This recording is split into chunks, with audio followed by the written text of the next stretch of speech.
Let's continue now with a coverage. The news that Nelson Mandela Bay has been declared a COVID hotspot, and it has quite a number of rules that will help it curtail the rise in COVID-19 numbers. I'm joined now by the co-chair of the Ministerial Advisory Committee on COVID-19, Professor Salim Abdool Karim. Professor, it's great to chat to you as always. We're all quite surprised that the Garden route has not been declared a COVID hotspot, or even the Cape Town metropole. Why has it escaped being declared a hotspot area when we know that 30% of the active cases in South Africa at the moment are in the Western Cape? Good evening, Sally, and good evening to all of the viewers. So when we look at a situation in any one district, you cannot look at it purely in looking at cases. When we are looking at a hotspot, it's a combination of cases, positivity rates, admissions, and deaths. For us, the key point is about whether the health system is getting to a position where it is being stretched and is not being able to cope. Because the cases are going to occur. That's in the nature of the virus. We can put in our prevention measures and so on to keep that as much as possible under control. But when it gets to a situation where the hospitals are under pressure, people start dying at a higher rate, that's what we've got to avoid. And that means more and substantially more restrictions in order to curb that situation. And the Garden route hasn't reached that position yet. It could within a short space of time, or if they can turn it around, it would go in the opposite direction, in which case the health service would be able to manage. Prof, one of the things the President mentioned is that for them to look at whether or not to classify a particular area, a hotspot area, one of the things they look at is the new COVID-19 cases that occur, the active cases.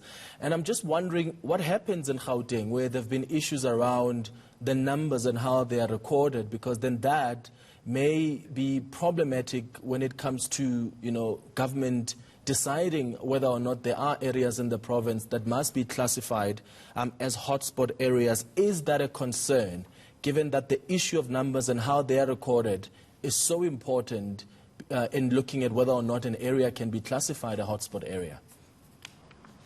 Yes, so, it's very important that for that very reason that we don't look at only one indicator, because if you look only at cases, then all you need do is reduce the number of tests, and that way you can just get fewer cases. So we try to avoid that situation. The way we do that is we look at the testing rate. Are they doing enough testing? And then we look at the positivity rate. So if you look at that in combination, that resolves that problem. If now one actually looks at the other provinces, let's look beyond the Eastern Cape and the Western Cape. There are two other provinces that are showing quite a worrying early trend, and that's KwaZulu-Natal and Gauteng. The number of cases in KwaZulu-Natal week on week has increased by around 50%. Now that's a sizable increase, but it comes off a very low base. So in other words, when you look at KwaZulu-Natal, it did very well in maintaining the infection rate at below 1 per 100,000 population per day. It's now at close to 2 per 100,000.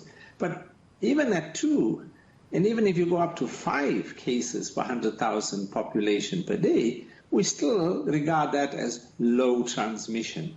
So what's going to be important is not only to have our focus on the real hotspots that we're seeing, the 3 districts the President mentioned, but we've got to make sure that we're also doing our bit to keep even the low transmission areas that are showing a bit of worrying trends and to get them to control infections. Well, absolutely. And Prof, we have to be cautious even if we're not in a hotspot area. One of the big issues is that we're all going on holiday and we have a long stretch of coastline, and we know that on certain high days and holidays there are lots and lots of people on the beach. There's no social distancing. It's completely crowded. Yes, it's outdoors, and you have told us that the virus dies quite quickly in the sunlight. How concerned are you about crowds of people on the beaches this holiday season? Sally, I'm concerned. I'm concerned not only about the large numbers of people indoors. I'm also concerned about the real large crowds that we're going to see on the beaches. And I take my walk on the beach every weekend on a Saturday and Sunday morning. And increasingly, the numbers of people on the beach is now in the tens of thousands. And when you get to that, the number of people in the water and on the sand, they are right next to each other. And even though they're in the sunlight, with large concentrations of people like that, it is going to be a problem. So we've got to find a way to just remember the president's words. He asked and articulated it better than I can, which is we have to remember we have the tools to control our risk of infection. And they're not rocket science. They're just very simple things that we've been saying over and over, and that 4-year-old he talked about had already mentioned that. And that's what I want to see, and we need to see it everywhere, because if we don't do that, we're going to create a lapse, and that's when the virus is going to spread. So very true. Thank you so much for chatting to us this evening. That's co-chair of the Ministerial Advisory Committee on COVID-19, Professor Salim Abdool Karim. As the President says, we